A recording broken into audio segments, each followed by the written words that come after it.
Got a thought on that? Let us know, news@sky.com. Now, his career has spanned 5 decades, and he's currently sitting at the top of America's Billboard charts with the release of his new album. I got up with the rock star Rod Steward to talk about how he handles the press and his advice for a certain troubled Beatle, why he wants another child, he's already got 7, and whether he really is planning to walk up the aisle one more time. You don't think I'm going to tell you, do you? Go on. No, I can't tell you when or where. He got a bit mouthy. He insinuated that he'd had sex with Kimberly. So Rod Stewart has quite a ring to it, doesn't it? Well, I wouldn't say no if Her Majesty's tuned in. Ho, ho, ho. That would be wonderful.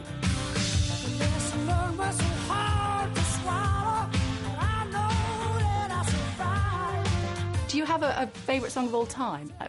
Maggie May obviously is the one that people always remember with you as your signature song, but what's yours? For me, it's Killing of Georgie. Oh, yeah. Killing of Georgie is wonderful because it was so before its time no one would ever approach that subject of homosexuality. You know? Georgie boy was gay, I guess, nothing more or nothing less, the kindest guy I ever knew. So it's one of my favourites. I think probably Mandolin Wind, which was on Every Picture Tells a Story. Now, what happened with songs like Do You Think I'm Sexy? Did you really like that sort of stuff? Yeah, if you really need me, just reach out and touch me. Come on and tell me so.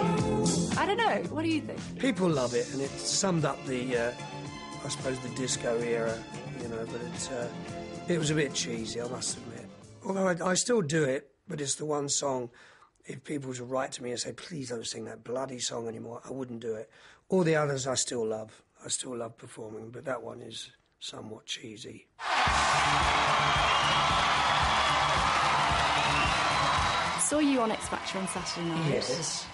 You don't know what I'm going to say next, do you? No. Kids were fantastic, weren't they? The kids? Some of them were good, yeah. Some of them were extraordinary. Some of them a little out of tune and gay. That doesn't make them bad people. No, it certainly doesn't, my dear. You asked me what I thought, and I told you. Which, can I ask which your favourite one was? The kid that sung First Cut is the Deepest. The one I thought had everything. Really, she was really good. And Ben, who sang Maggie May at the end? Ben was good. I think he probably, if he was to try and aim his career more towards Joe Cocker, would probably be a little bit better for him. It's late September, and I really should be back in my school. Yes, indeed. No, I keep you amused. What sort of advice would you offer them? What advice would I offer them? Well, I'm a very old-fashioned guy, and I think that doing your apprenticeship is what I call it.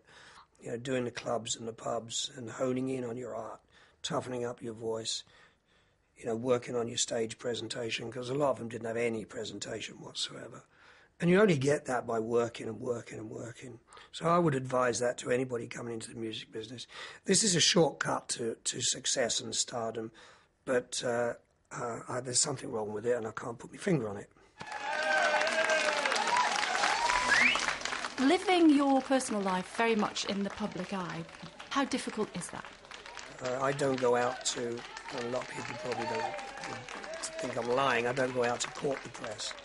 In this day and age, I probably did, 15, 20 years ago. But I try and stay out of the press now as much as I can. But it's not always possible, is it? Especially when you have people who want to drag your name into the press, like, I don't know, like ex-wives and that sort of thing. How do you deal with that sort of thing? You just keep your head down? Keep your head down and don't read the newspapers. You know, that's what I do. I usually get warned if there's something dodgy in the newspapers, and so I don't read it.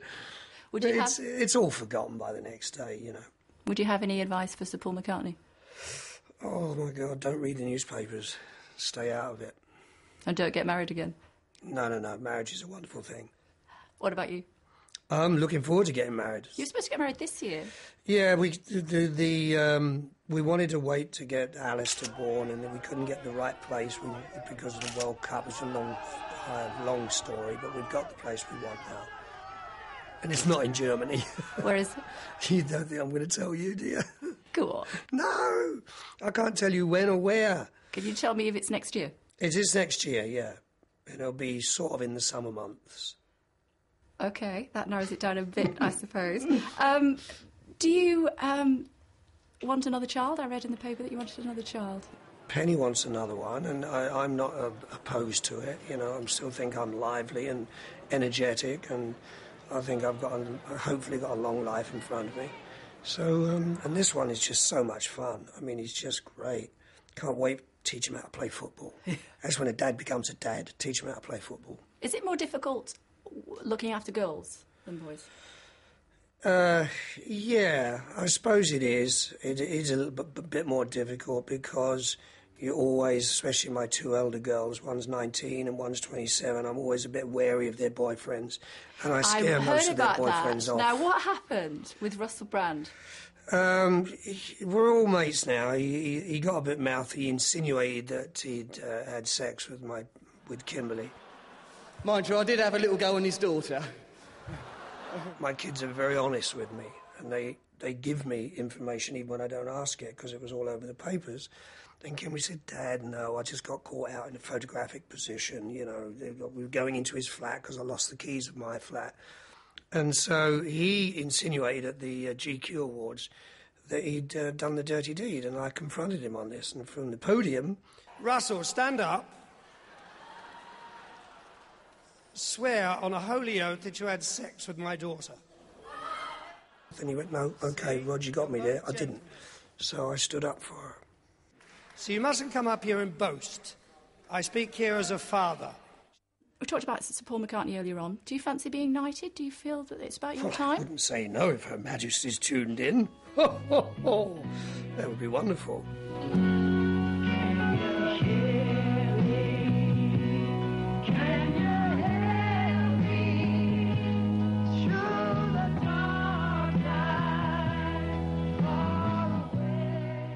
Sir Rod Stewart has quite a ring to it, doesn't it? Her Majesty's laid up with a bad back. Perhaps she's watching. He's very keen, Your Majesty. Meantime, always keen down at the Stock Exchange, our business editor, Michael Wilson. Michael? OK, thanks. Arcadia Group, the company behind a whole stable of leading high street names, including Topshop, Burton and Dorothy Perkins, has seen its annual earnings slide. Pre-tax profits came in at £202.3 million. That's down more than 20% on last year as like-for-like sales dipped. Earlier, I spoke to the firm's owner, Sir Philip Green, and asked him if he's worried about his company's performance. I think it's a question of what's your definition of problems. I mean, let me try and help you and your viewers. We've got two businesses generating £457 million. That's probably in the top 5 privately owned non-venture capital businesses in the world. Our